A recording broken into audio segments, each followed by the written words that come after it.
Hello students and aspirants, स्वागत है आपका हमारे YouTube channel daily GS dose पर। हमेशा की तरह एक बार फिर हम आपके सामने हाजिर हो गए अपनी डेली करंट अफेयर्स के वीडियो के साथ। तो आज है तारीख 11 अक्टूबर 2021 और हम लेके आ गए हैं आज के मोस्ट इम्पॉर्टेंट करंट अफेयर्स। आज के वीडियो में हम 10 अक्टूबर की भी बात करेंगे, उस दिन के भी इम्पॉर्टेंट करंट अफेयर्स की बात करेंगे, क्योंकि किसी कन्वीनियंट रीज़न की वजह से हम वीडियो अपलोड नहीं कर पाए थे। इस वजह से इन 2 दिनों के इम्पॉर्टेंट करंट अफेयर्स की बात हम आज के वीडियो में करेंगे। चलते सीधे सवालों की तरफ। पहला सवाल कह रहा है international day of girl child is observed on. तो जो इंटरनेशनल डे है यानी ऐसा अंतर्राष्ट्रीय दिवस या अंतर्राष्ट्रीय दिन जिसमें हम गर्ल चाइल्ड का जो इम्पोर्टेंस है सोसाइटी में उसको एलैबोरेट करते हैं, लोगों को समझाने का प्रयास करते हैं कि गर्ल चाइल्ड कितने बड़े वंडरफुल कलर्स के साथ वो प्रॉस्पर कर सकते हैं फ्यूचर में, उन्हें किल नहीं करना चाहिए। तो इन सब चीज़ों के खिलाफ एक दिन डेडिकेट किया गया है। तो वो जो दिन है वो सेलिब्रेट किया जाता है आज, यानी आज मनाया जाएगा international day of girl child. बात करें क्या थीम रहेगी इस बार की, तो इस बार की जो थीम रहेगी गर्ल चाइल्ड 2021 की वो रहेगी digital generation is our generation. यानी जो हमारी जनरेशन है वो डिजिटल जनरेशन है और गर्ल चाइल्ड भी इसकी पूरी इक्विटी यानी इसकी पूरी इक्वालिटी के साथ साथ हकदार होती है। चलते हैं अगले सवाल पे। India's oldest living former diplomat V.M.M. Nair, who passed away at the age of। तो पुराने डिप्लोमेट आप हिंदी में कह सकते हैं कि राजनयिक या कूटनीतिज्ञ कह सकते हैं आप, कि भारत के सबसे पुराने कूटनीतिज्ञ थे ये। इनका हाल ही में निधन हो गया है। कितनी उम्र में ये ख़त्म हुए हैं, बहुत ही इंपॉर्टेंट सवाल है। तो इनकी जो डेथ हुई है वो 102 साल की उम्र में, यानी 102 की उम्र में इनका जो है निधन हुआ है। और बात करें सिर्फ 2 दिन शेष थे इनका 103वां बर्थडे मनने में। तो कितनी बड़ी बात है, कितना इन्होंने भारत के प्रति योगदान दिया है। भारत के बहुत बड़े कूटनीतिज्ञ, राजनयिक रह चुके हैं, डिप्लोमेट रह चुके हैं। तो बात करते हैं अगले सवाल की। Which state government has announced to set up anti-narcotics cell in all the districts। तो ऐसा कौन से राज्य ने एक पहल उठाई, एक कदम उठाया है कि हर प्रिजन, हर सेल जो है वो एंटी नारकोटिक्स यानी जो ड्रग्स के खिलाफ एक मुहिम छिड़ी है, वो प्रिजन जो है उनकी जांच की जाएगी कि कहीं पे भी ड्रग्स की सप्लाई तो नहीं हो रही है कैदियों के लिए। तो कौन सी राज्य सरकार ने ये कदम उठाया है, तो ये पहल जो की है महाराष्ट्र सरकार ने की है। बात करते हैं अगले सवाल की। Jim Corbett national park has recently renamed as. तो उसका हाल ही में जो नाम बदला गया है उसका नाम है रामगंगा नेशनल पार्क। बात करते हैं अगले सवाल की। अगला सवाल कह रहा है national postal day is celebrated in India on which day. तो नेशनल पोस्टल दिवस यानी जो स्टैम्प पोस्ट लगती हैं उनकी बात हो रही है, उनके लिए कौन सा राष्ट्रीय दिन निर्धारित किया गया है, तो वो मनाया गया 10 अक्टूबर के दिन, संडे को। बात करते हैं अगले सवाल की। According to Bloomberg's index who tops the list of $100 billion. तो ये $100 बिलियन की लिस्ट पे अगेन पहुंचने वाले ब्लूमबर्ग्स के इंडेक्स में टॉप के जो रिचेस्ट मैन है वो कौन रहे, तो एलॉन मस्क रहे। बात करें एलॉन मस्क की तो ये सीईओ हैं टेस्ला मोटर्स जो कंपनी है वो भी इन्हीं की है, और जो स्पेस एक्स है वो भी कंपनी जो है उसके भी सीईओ या आप कह सकते हैं फाउंडर भी एलॉन मस्क ही हैं। बात करते हैं अगले सवाल की। अगला सवाल कह रहा है world's famous Mysore Dussehra festival is been inaugurated recently. तो कहाँ पे ये वर्ल्ड का सबसे फेमस मैसूर दशहरा, ये मैसूर दशहरा जो ये मेला लगता है, जो फेस्टिवल मनाया जाता है, बहुत इंपॉर्टेंट है। वर्ल्ड यानी विश्व के स्तर पे ये बहुत इंपॉर्टेंस रखता है, बहुत मशहूर है। ये कहाँ इनॉग्रेट किया गया, तो ये कर्नाटका में इनॉग्रेट किया गया है हाल ही में। बात करते हैं अगले सवाल की। My port app for digital monitoring of port operation in Kolkata launched by. तो पोर्ट्स जो होते हैं जहाँ से काफ़ी ज़्यादा कह सकते हैं आयात निर्यात होता है, एक्सपोर्ट इंपोर्ट की जो प्रक्रिया है वो जो है प्रोसेस में लाई जाती है। तो माई पोर्ट एक ऐप लॉन्च हुआ है जो डिजिटली मॉनिटर करेगा पोर्ट के सारी भी जो प्रोसेस होते हैं उनको। तो ये कहाँ पे लॉन्च हुआ है, ये सबरनंदा सोनवाल जी ने लॉन्च किया है। बात करते हैं अगले सवाल की। India and which country have plan to promote clean energy transformation in power sector. तो पावर सेक्टर यानी जो बिजली उत्पादन सेंटर्स होते हैं, इसकी वजह से बहुत ज़्यादा रेसिड्यू निकलता है, बहुत ज़्यादा जो वेस्ट फॉर्म निकलता है उसको कैसे प्रोडक्टिवली हम किसी अच्छी कंस्ट्रक्टिव चीज़ में टर्न कर सकते हैं, बात हो रही है उसकी। तो वो एक क्लीन एनर्जी ट्रांसफॉर्मेशन सेंटर बन जाए, इसके लिए इंडिया और किस कंट्री ने प्लान किया है, तो इंडिया और यूके का प्लान है, ये यूनाइटेड किंगडम्स का। बात करते हैं अगले सवाल की। Recently which country's PM is on a visit to India. Very important question in exam point of view. बात करें कौन से कंट्री यानी कौन से देश की पीएम जो है अभी इंडिया पे टूर पे है वो, तो बात हो रही है डेनमार्क की जो पीएम है उनका नाम है मेट फ्रेडरिक्सन। ये जो है जो महिला पीएम जो है डेनमार्क की, वो जो है पीएम अभी विजिट पे हैं भारत की एज अ पीएम। और बात करें कि डेनमार्क की कैपिटल क्या है, तो कोपेनहेगन है डेनमार्क की कैपिटल। बात करते हैं अगले सवाल की। Name the chief economic adviser of India who resign recently. तो ये चीफ इकोनॉमिक एडवाइजर रह चुके हैं, इन्होंने हाल ही में अपना इस्तीफा दिया है। तो इनका क्या नाम है? इनका नाम है केवी सुब्रमण्यम। बात करते हैं अगले सवाल की। World bank estimated India's GDP growth rate to be. तो वर्ल्ड बैंक ने क्या एस्टिमेट की, क्या आंकड़ा लगाया है, क्या आकलन लगाया है इंडिया की जीडीपी ग्रोथ रेट का इस बार? तो वो रहा है 8.3%। बात करते हैं अगले सवाल की। Recently brand ambassador of Senco golds and diamonds. तो ये Delhi based Senco golds and diamonds एक गोल्ड एंड डायमंड रेंज है।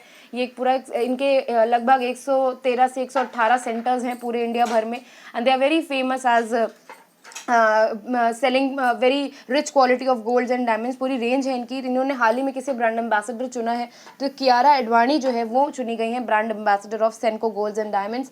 बात करें कियारा एडवाणी जो है वो मिंत्रा और प्रिया गोल्ड जो कंपनी है भारत की, उनमें भी ये as a brand ambassador work करती हैं। बात करते हैं अगले सवाल की। Mahatma award 2021 for social impact, ये किसको मिला है? तो ये मिला एक एनजीओ को जिसका नाम है लोटस। बात करते हैं अगले सवाल की। Which state has recently developed smartphone based e voting solution. तो आप देख रहे हैं कि कितना ज़्यादा टेक्नोलॉजी जो है वो अब एंटर कर चुका है डे टू डे लाइफ में। अब आप स्मार्टफोन से वोट कर सकते हैं, आप ई वोटिंग कर सकते हैं, डिजिटल वोटिंग कर सकते हैं। तो कौन सी राज्य सरकार ने ये पहल चालू की है? तो ये तेलंगाना सरकार ने की है। बात करते हैं अगले सवाल की। Which state recently got GI tag for cloves. Cloves को हिंदी में कहते हैं लौंग। तो बात हो रही है लौंग के लिए अभी किस राज्य को जो है जीआई टैग मिला गया है, जीआई टैग से सम्मानित किया गया है लौंगों को? तो तमिलनाडु की जो लौंग है, तमिलनाडु की जो क्लोव्स हैं, उनको अभी हाल ही में जीआई टैग मिला है। बात करें सैफरॉन, हिंदी में से केसर कहते हैं। आपका सवाल है, आप हमें कमेंट सेक्शन में बताइएगा कि केसर को भारत के किस राज्य से या किस यूनियन टेरिटरी से जो है जीआई टैग दिया गया है अभी हाल ही में। बात करते हैं अगले सवाल की। Who has appointed as the first chairman of Indian space association. तो इंडियन स्पेस एसोसिएशन के जो फर्स्ट चेयरमैन है उनका नाम है जयंत पाटिल। बात करते हैं अगले सवाल की। अंशु मलिक जो है वो किस स्पोर्ट से रिलेटेड है? तो she is related to wrestling. इसी के साथ हम उम्मीद करते हैं कि आपने इंपॉर्टेंट करंट अफेयर्स को देखा होगा, समझा होगा। जितने भी करंट अफेयर्स हमने इंपॉर्टेंट बताए, उनके साथ जितनी भी नॉलेज की एड ऑन्स दी, वो आपको भली बात ही समझ में आ गई होंगी। इसी के साथ हमारे करंट अफेयर्स का सेक्शन खत्म होता है। अब बात करते हैं हम अपने वीडियो के दूसरे सेक्शन की, जो कि होता है word of the day. Word of the day section में हम बात करते हैं इंग्लिश के एक ऐसे शब्द की जो कहीं ना कहीं आपकी वोकैबुलरी इंक्रीज करने के साथ साथ आपकी बेटर कम्युनिकेशन स्किल्स की भी स्किल्स को स्ट्रॉन्ग करने में मदद करता है। तो बात करते हैं आज का जो वर्ड है डिलीजेंस है। डिलीजेंस का अगर आप फैक्चुअल मीनिंग देखें, अगर आप रियल मीनिंग देखें, तो उसे हिंदी में कहते हैं किसी भी चीज़ की लगन, किसी भी चीज़ का जज्बा या जोश जब आपके अंदर होता है, या किसी भी चीज़ के लिए आप जब बहुत ज़्यादा कार्यरत होते हैं, बहुत ज़्यादा परिश्रमित होते हैं, वो जो होता है उसको कहते हैं you are as a diligent person, या आपके अंदर डिलीजेंस है। तो बात करते हैं इसकी मीनिंग की। इसका मीनिंग है कॉन्साइंशियसनेस, यानी वही बात अभी मैंने की कि लगन, किसी भी चीज़ की जज्बा, परिश्रम जो है, आप कॉन्शियस से अपने पूरा जो है कह सकते हैं अपने पूरे होशो हवास में उस चीज़ पे आप एकदम झोंक दिए हैं अपनी मेहनत को, and you are very much dedicated to that work.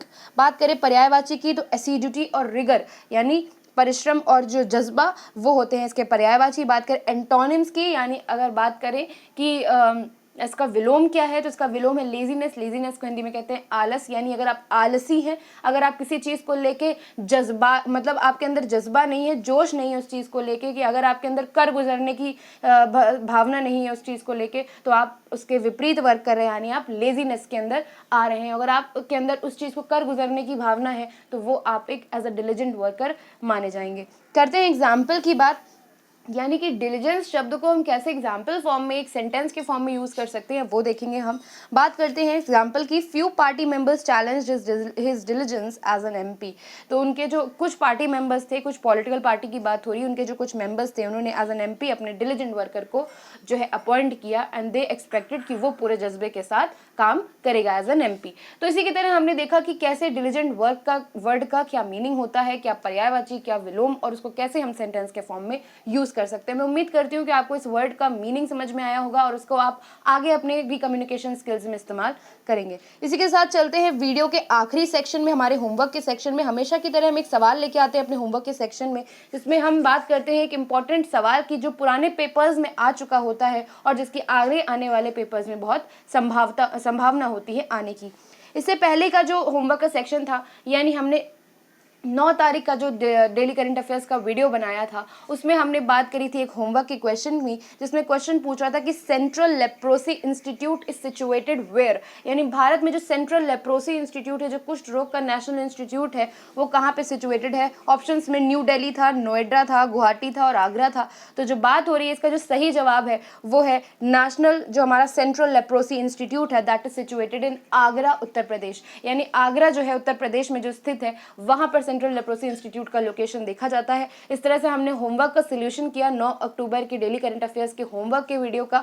बात करते हैं अब नेक्स्ट क्वेश्चन की, आज का होमवर्क क्या है।